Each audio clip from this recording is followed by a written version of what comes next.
I really do feel that the prophets in the Old Testament, John the Baptist, Jesus, Paul, St. Stephen, were all about decentralizing God. They were about decentralizing the presence of God.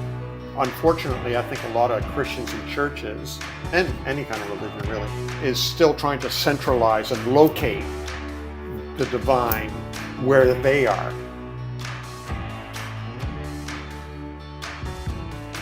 This is Down to Earth Conversations, where we hear from ordinary people who are helping to bring a bit of heaven down to earth. Kia ora, welcome to another episode of Down to Earth Conversations. I'm Andy Dixon, it's good to have you here. I hope you're doing okay wherever you are in the world. If this is your first time tuning in, no mai, you are very welcome. And for all of you who have listened before, thank you for continuing to help this podcast be what it is. I appreciate every listen, like, share or response. And I'm grateful for the opportunity to bring these awesomely ordinary people on to share their stories with you, that you might be inspired to do good in the world where you are and with what you have. And hopefully together we can help to bring a bit more heaven down to earth.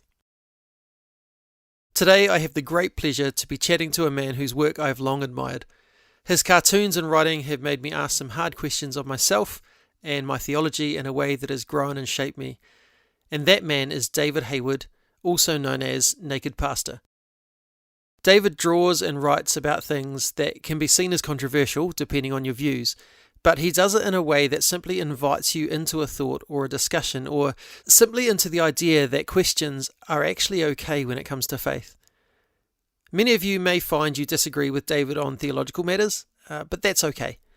This episode is not about trying to make you believe what he does. It's more about hearing David's journey from church pastor to artist, and how his art has then become a catalyst for many others to explore faith, ask questions, and to wrestle with theology that doesn't sit right with them anymore. I've used several of his cartoons to promote episodes in the past, but it's now my pleasure to talk to the man behind the cartoons, all the way from Canada. This is episode 23 of Down to Earth Conversations. Here's David Hayward.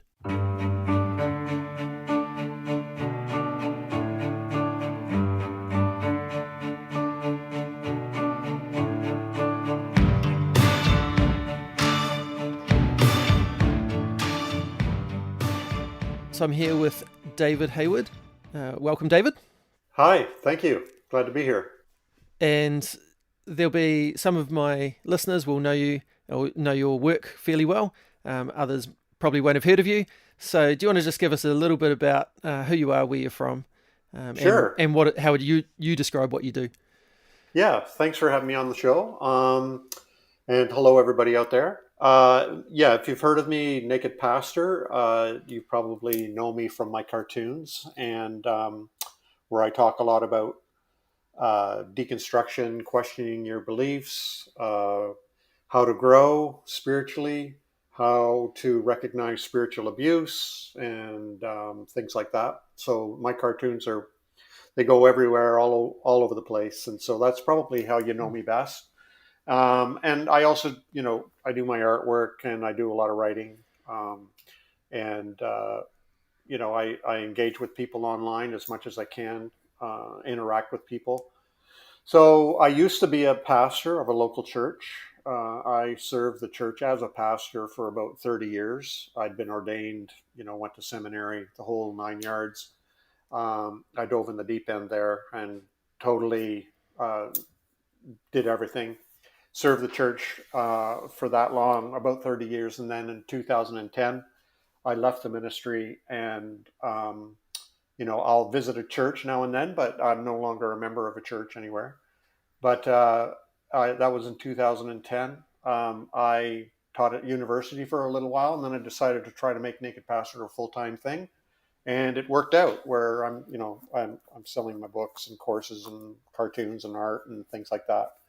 And, facilitating online communities and everything. I'm very busy doing the stuff I do, but mainly, if you haven't heard of me, you might have seen some of my cartoons around. If you have heard of me, it's probably because of my cartoons, but that's where I'm mostly known from. So I call myself the Naked Pastor because I got that name when I was a pastor. And basically, that just was me wanting to let people see behind the curtain, sort of the real, the raw, the authentic, the transparent, vulnerable, honest life of a pastor, what Yeah. it was really like, and with not just the victories and healings and miracles and success stories and growth and everything. I wanted them to see the difficulties and the challenges and the conflicts and the financial struggles and the all the behind the curtain stuff. So that's why I called myself the Naked Pastor. And after I left the ministry in 2010, I decided to keep the name because it seems I'm still doing the same kind of thing, but it's just online now. Yeah. And so yeah, that's that's my story in a nutshell. When you were pastoring, obviously to stay in that long, there must have been something about that you enjoyed. What were the bits of it that you actually were drawn to? Well, it's helping people grow spiritually, being there for them, helping facilitate their growth, enabling, empowering people to grow spiritually. I think that's um, my number one passion, is you know helping people recognize that they're free to grow, and to be spiritual as they see fit. And so for me, that's my passion, is for people to feel free and validated and encouraged and empowered to grow, at the way they want to grow. Now, I know for myself, the reason I left the ministry was because I felt like I no longer had space to grow. I felt like I was being watched and monitored and judged and criticized, and there was a lot of suspicion because I was growing in a way that some people were uncomfortable with. And so I, in order for me to continue growing, essentially, I had to leave, and I want that same freedom for other people as well. So that's what I really do care about, is your freedom to grow, and to develop and to be spiritual the way you want to Yeah. be. Yeah, that's fantastic. As a former pastor myself, I totally understand that. And I used to love those moments where you would see an idea or an action or something that Uh-huh. just connected with someone and you just knew that that was going to make a difference. Right. And I see that happening with what you're doing now with your cartoons and things. That's still Hmm. happening. So really nice that you were able to transition from wanting to do that in that space to being able to do that in a different space. Yeah. Yeah, for sure. Yeah, I feel very fortunate to be able to be doing what I'm doing, and to you know the, the people out there basically supporting what I do. So it means a lot, and I don't take it for granted. I'm very thankful. One of the criticisms I've seen of you, among the many, um, is that Yeah. people have this idea that you used to love the church and now you hate the church because a lot of your cartoons are critiquing aspects of church life. Right. For me, I don't see it that way. What's your take on that? Yeah. I do get that a lot. So when somebody says to me, "You must not love the church because you're criticizing it," that is sending a huge signal to me that people confuse love with not being able to criticize, or not being able to request transformation or change or whatever. So, for example, if I were to say to my wife, Lisa, if you love me, you'll never criticize me. Essentially, what I'm communicating is, let me be who I am. You're not allowed to try to um, have any input into my life. You're not allowed to try to improve our relationship. You're not allowed to try to help me become a better person, a better man, a better husband. You need to mind your own business, because if you love me, I am beyond criticism from now on. That's not love. I know love is blind, but love is also responsible. And so when people say I don't love the church because I criticize it, I think what they're saying is that you're not allowed to ask something of something you think is Yeah, important, to change, to make life better for everybody. And I asked them, what do you do with the Old Testament prophets, or John the Baptist, or Jesus, or Paul, who, Yeah. or the letters to the seven churches in Or Revelation, pretty much the and entire Bible. Yeah. the entire Bible Yeah. is challenging. It's challenging us to change, and to be transformed by the renewing of our mind. And if I so I have a lot of people say, "Why do you keep on talking about the church if you've left? Like, give it up, let it go." It's because I still love it. I care for it. Yeah. The church is my mother, my spiritual mother. I wouldn't be who I am today or where I am today if it wasn't for the church, and I value it very highly. I know what it's capable of, and the potential it has to create real profound space for spiritual growth, and also Yeah. community, and connection. And so when I see that being compromised or undermined or taken advantage of or neglected, uh, or abused, then I feel I need to say Yeah. something, because I've seen what the church can be and what it can do, and it's powerful, very powerful, and nothing else on the earth can match it. And so that's why I critique it. Hopefully, in a way that can be heard. But I know a lot of people immediately write me off, or disregard what I say, just because it is a critique, and I think it's too bad, because, like I said, I think the church has a lot to Yeah. offer, and if we could, communicate and work together to make that so, I think that would be Yeah. amazing. That's a fantastic analogy about talking to your wife, because if I said that to Bex, like, good luck to me having a marriage, you know, Uh and yet that is kind of the expectation of a lot of church life, is huh. that you accept what is presented, or you're the enemy. Right. You Right. know, it's that black and white, Right. and there does need to be room to go, actually, I'm not quite sure what's going on here. Yeah. Yeah. So no, that's fantastic. Another criticism that I've seen leveled at you is that you distort the gospel, Uh huh. and that word is so loaded. And again, I don't see that myself, because actually, what I see you doing is presenting the gospel. Right. The good news of Jesus. How would you describe what the good news of Jesus is? One of the things I claim, and I always assert this, is that everybody has their own interpretation of what the gospel is, or what the Bible says. And so when somebody says you're distorting the gospel, what they're really saying is you're distorting my interpretation of the gospel. Because there's a million interpretations of the gospel out there. I mean, that's why we have Roman Catholics and Anglicans and Presbyterians and Uniteds and Pentecostals and Baptists and Eastern Orthodox and a zillion other sects and denominations and independent movements out there. And yeah, everybody has their own take on the gospel.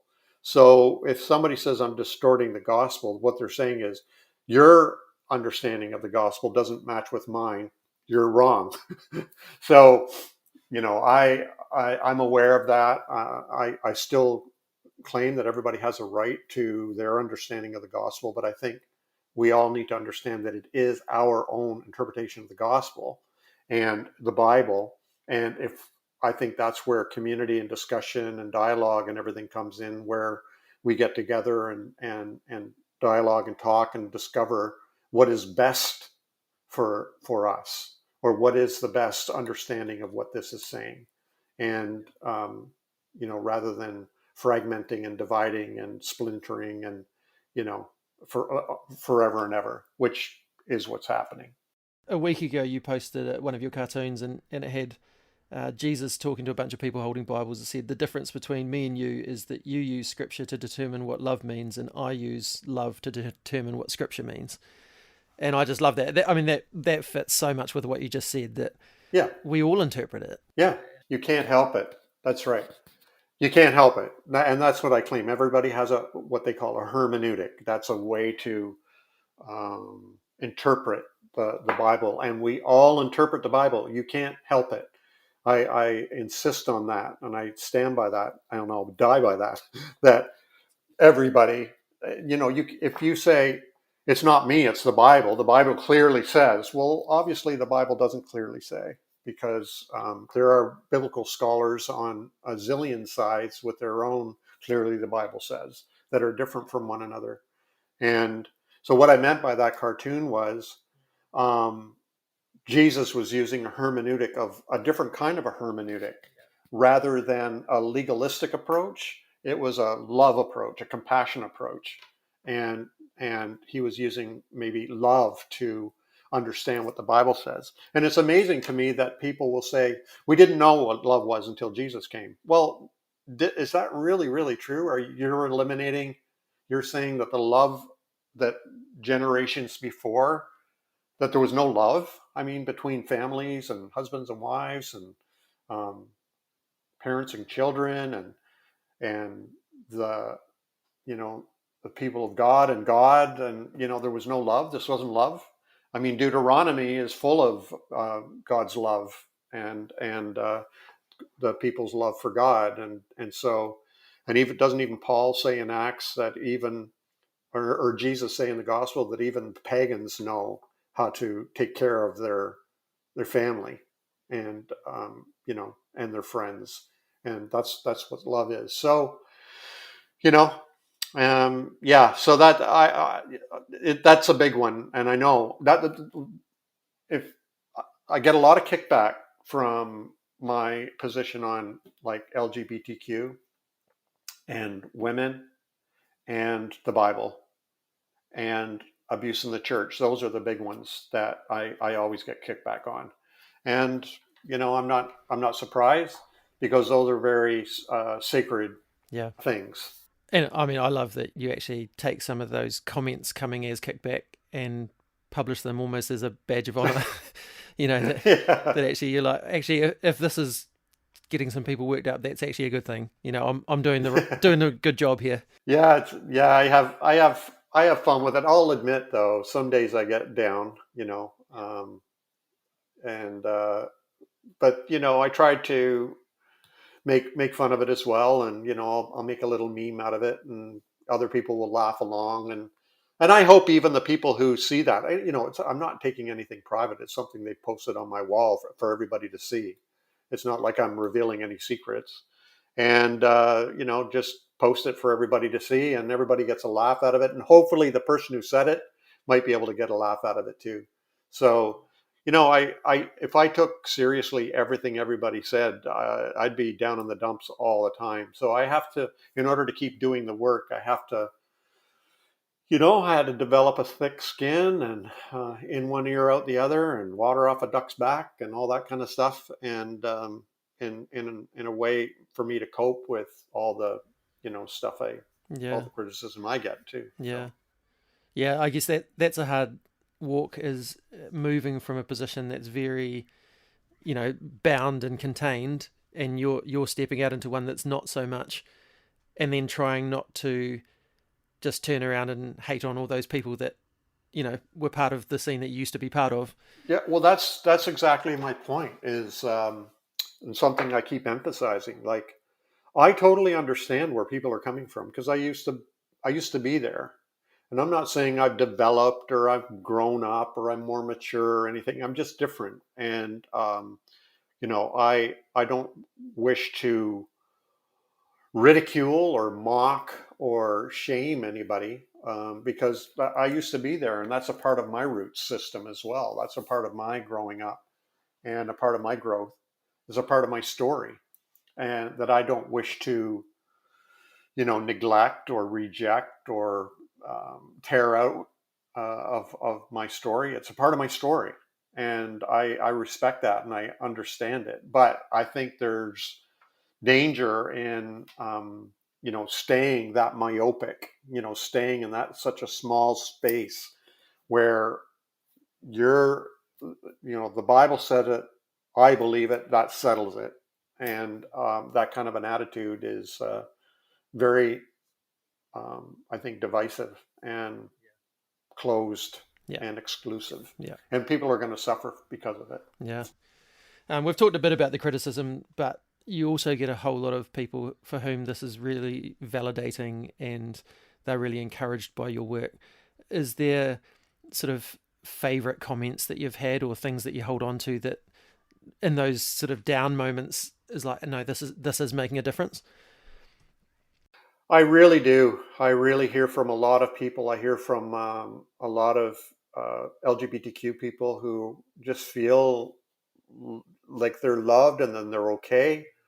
I hear from a lot of women who are taking a stand for themselves and feel empowered.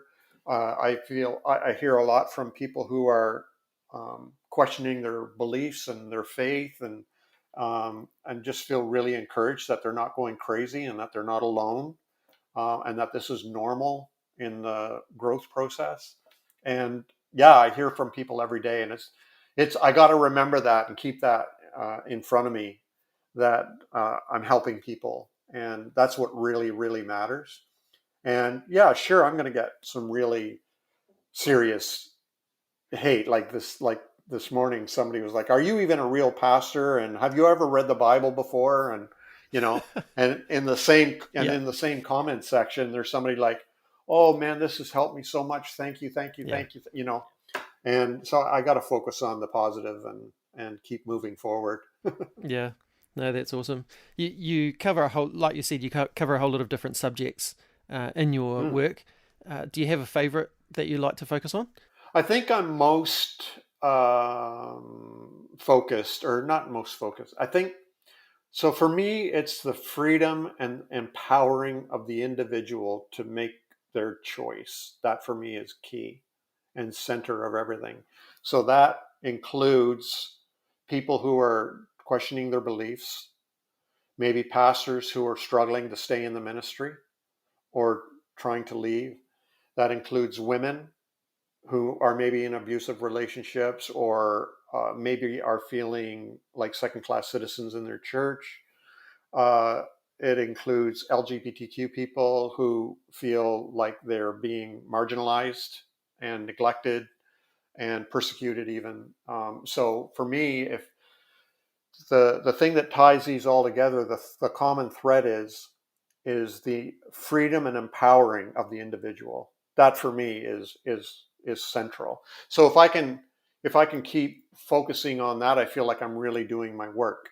Now I'll go off on tangents and maybe just do a silly, funny cartoon or whatever once in a while, but and they're entertaining and people get a kick out of them, everything. But I really feel like I'm striking the iron while it's hot Mm. when I'm talking about the freedom and empowerment of the individual out there. Yeah. It really is that idea of a picture paints a thousand words, isn't it? That you can say so much in one of your cartoons that just Yeah. speaks so much. And I remember seeing in the middle of lockdowns and pandemics and things, you put out your most sincere prayer with a guy kneeling and just saying WTF, you know, and even just that, like giving people permission to actually go, God, what the hell's going on? Yeah, yeah, You yeah, know, that, really simple little drawing. And yeah, yet, yeah. like some people would go, well, that's really irreverent. It's like, well, yeah, but God's okay with that. Have you You never know, done that? Yeah, exactly. yeah, yeah, maybe No, you it's should funny try it. when it was back in 2005. I'd already been blogging for maybe a year or two, and I've been an artist my whole life. I've always drawn and painted and stuff because I grew up in a home where my dad painted and stuff, and I always did well in art class and everything. And I thought I was writing on my blog and sharing my paintings and things like that. And one day I thought I'm going to try cartooning, and I said, you know, I challenged myself to draw a cartoon every day until I ran out of ideas. I thought I'd last a month, but here I am 16 years later, still drawing cartoons every day. Wow. And what amazed me was how people responded and reacted to my cartoons. I especially like to do a cartoon in one frame if I can.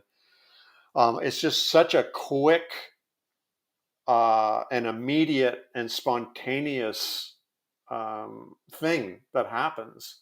You know, people can start reading 1,000 word blog post and they'll get bored or Yeah. disagree and move on or get distracted. But with a cartoon, it's a split second. They see it, it's over. You can't unsee it. It's too late. And I like the power of that. So yeah, that's why I keep doing it. I can say so much in one little picture, and I just find it very effective and powerful. So I'll keep doing it. Just got a couple of specific cartoons that I'll mention that, and maybe you can tell us a bit about your heart behind them. Oh, okay. Ones that have spoken to me over the time, um, and probably the first one of yours that I ever saw, and that really connected with me in terms of where I was thinking at that time and being challenged at that time was, where did Jesus go? And Yeah, for those who haven't seen it, there's a church building, Jesus inside with a whole bunch of sheep, who you use to represent members of the church, or just people, and a rainbow coloured sheep comes in, and someone's saying like, you can't be here, yeah, and then and the next scene is Jesus walking off with the rainbow sheep, and the sheep left in the church going, hey, where did Jesus go? Do you want to tell us a bit about your heart yeah, behind that one? yeah. Well, the idea behind that was I wanted to communicate how I really do feel that the prophets in the Old Testament, John the Baptist, Jesus, Paul, Saint Stephen, were all about decentralizing God. They were about decentralizing the presence of God. And unfortunately, I think a lot of Christians and churches and any kind of religion really um, is still trying to centralize and locate the divine where they are, Yeah, and that in order for you to enjoy the privileges of God's people, you need to join. You need to come in and join. And well, a lot of people I know aren't free to join fully because yeah, of their identities. And so, and another theme of the gospel is God's preference for the poor and the rejected and the marginalized, and Jesus as well. And so I think it's totally in keeping with the gospel where uh, Jesus would prefer to to be with those who have been rejected and marginalized and excluded than with those who think they've got it all together and have God's presence in their pocket. And I think that's a pretty strong, powerful theme throughout the Bible. yeah, And I think that cartoon illustrates it in a way that really some people really love it and other people really hate it because basically they what they hear in it is if we don't agree with LGBTQ people and don't let them in, then we can't have Jesus either. And I feel like saying, well, have you ever actually thought about that and pursued that question, that line of reasoning? That might be something worthwhile. So, yeah. yeah. Another one, and I actually used this to promote one of my episodes last year where I was interviewing a friend of mine who was talking about theology of disability and hope. Oh, yeah. A guy, if you're listening, go back and listen to Manny Cox, and he's got cerebral palsy and is a theologian, wrestling with those kind of questions. And you've got this cartoon of the church and access where there's a lady in a wheelchair. Jesus is pushing the wheelchair up to the bottom of these steps that go up this big hill Yeah. to a church, and she's saying, I don't think I'm welcome here, and Jesus saying, yeah, I don't think I probably am either. um, Tell us a bit about that one. Well, the sign says First Evangelical Church, so that's quite American reference there, because I think the Evangelical Church has taken quite a beating over the last several years and has compromised its identity, and by aligning itself with ideas and people that aren't very gospel-like, in my opinion. And so I really do think the evangelical church has diminished greatly over the last 4 years in its struggle to be true and its identity with evangelion, the gospel, and has compromised itself to a great extent. So the sign is First Evangelical Church. And so for the disabled person in the wheelchair with the long steps up to the church, yes, it's inaccessible to her. And because of the evangelical sign, Jesus is saying, yeah, it's inaccessible to me too. Yeah. So, yeah, there's a lot of people didn't like that one either. Right. Yeah. I was. It was interesting. Manny, who I interviewed, had spoken at our church about that very subject about making sure that all are welcome, and actually that actually means you might need to physically change some things around your space and things like that. And then the next day I saw that cartoon and sent it to him, and he just replied, "Boom," that totally resonated with what he'd been talking about. So yeah, Well, I could sit and talk. There's another cartoon that's related to that. That's one of my favorites too. Is there's a door and there's people inside the door looking through the glass, looking down in fear. And it says on the door, "We welcome short people."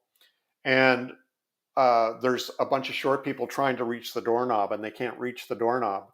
That's the Yeah, same idea. Is yeah, and it's like I have a lot of gay friends or transgender friends yeah, or whatever who know of affirming churches. I say in quotes, but they know they're not welcome there or wouldn't ever be able to participate in any leadership roles because they're gay or whatever.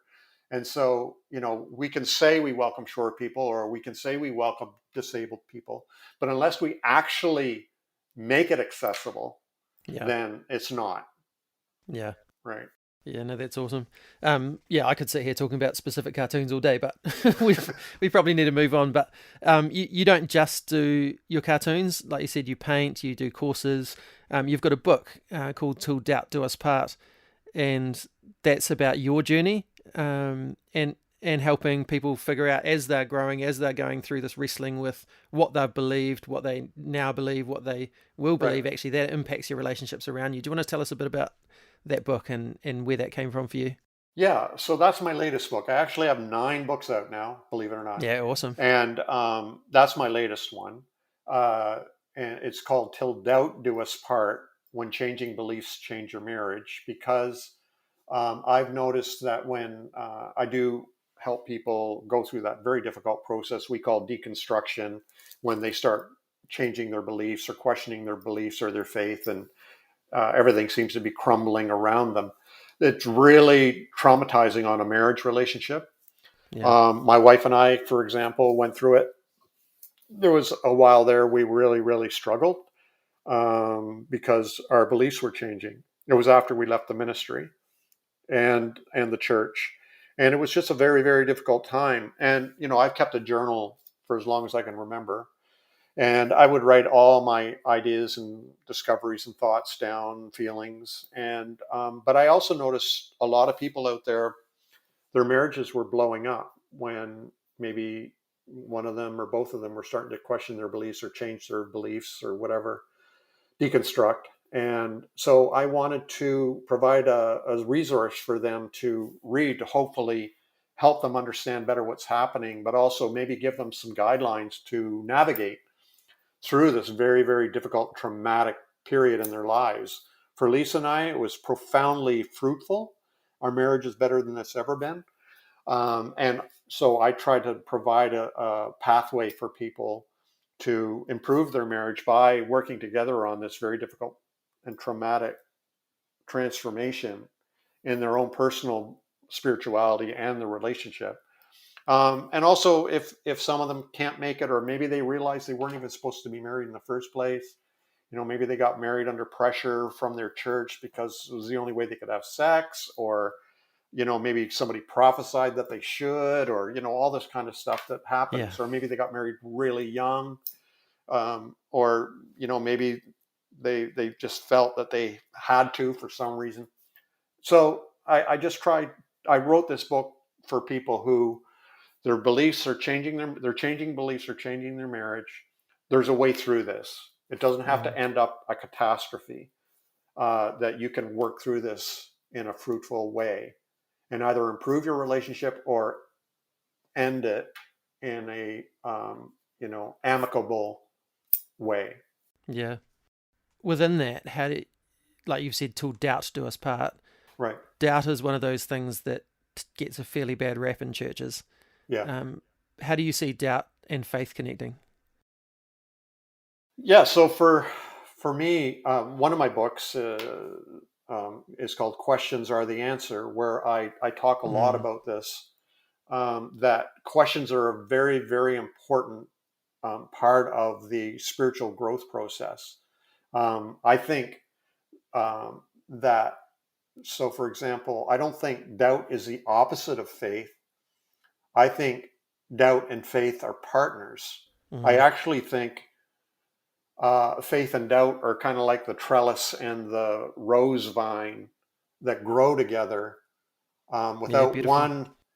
one, the other would suffer. And so I think they really do grow together. The opposite of faith isn't doubt; it's certainty. I mean, if you're Mm. certain about everything, then you don't need faith, and you No. don't need questions, and you don't need mystery. And so that's why I think questions and doubt and darkness are a very important component in spiritual growth. And personally, I think Jesus was a master of questions. I mean, he started early when his parents lost him when he was a young kid. They couldn't find him. And where did they find him? They found him in the temple, um, talking with the teachers there. And they were all amazed at him, at his wisdom, because of the questions he was asking. And so it started early with him. It was the wisdom of his questions, I think, that led him to a deeper kind of a wisdom. And so that's why I encourage questions now. I think questions and doubt and darkness are so important, and they should be embraced as important and necessary tools in our spiritual growth. Yeah, I love that phrase. That the question is the answer, Yeah, because it's so right that actually, if you run out of questions, maybe your God's not big enough. right, Maybe you've lost the idea that God is pretty much mostly mystery, and that there's right. very little we really know about God. Yeah, I mean, if you look at whenever Jesus is in the gospel stories, whenever he's asked a question, what does he do? He often answers with a question because he knows they're trying to trap him on a point, and he is trying to open up their minds to something greater. And so he comes back with a greater question, you know. So when, for example, they ask, this woman's had so many husbands, which one's going to be her husband in heaven? And he's like, have you ever considered the fact that there might not be marriage in heaven? Ooh, that's a bigger question, Yeah, yeah, right? yeah, So I think that's a key to the value and the power of questions. Yeah, yeah. I was looking through your feed a yeah, little while ago, and just seeing all the comments and things, and reading some of the ones that people were really affirming, and a couple of my favorites. One of them these kind of sum up for me what it is that you do. And one of them said, "You crack me up, but most of all, you make me think." oh, And I cool. thought that's just beautiful. That, Yeah. like, yes, it's funny. Yes, I had a laugh, and now I'm thinking about this. That's It's perfect. actually, That's perfect. Yeah, I which love I that. thought was great. And then my other favorite was, I just snorted at work, um, which, yeah, that, I found Yeah, myself I doing that love sort of that. thing When as well. somebody So says to me, "You made me laugh," or "You made me spit my coffee onto my computer screen," or whatever, it's like, yeah, yes, yeah, that's a win yeah, for me. Yeah, affirmation. yeah, Yeah, awesome.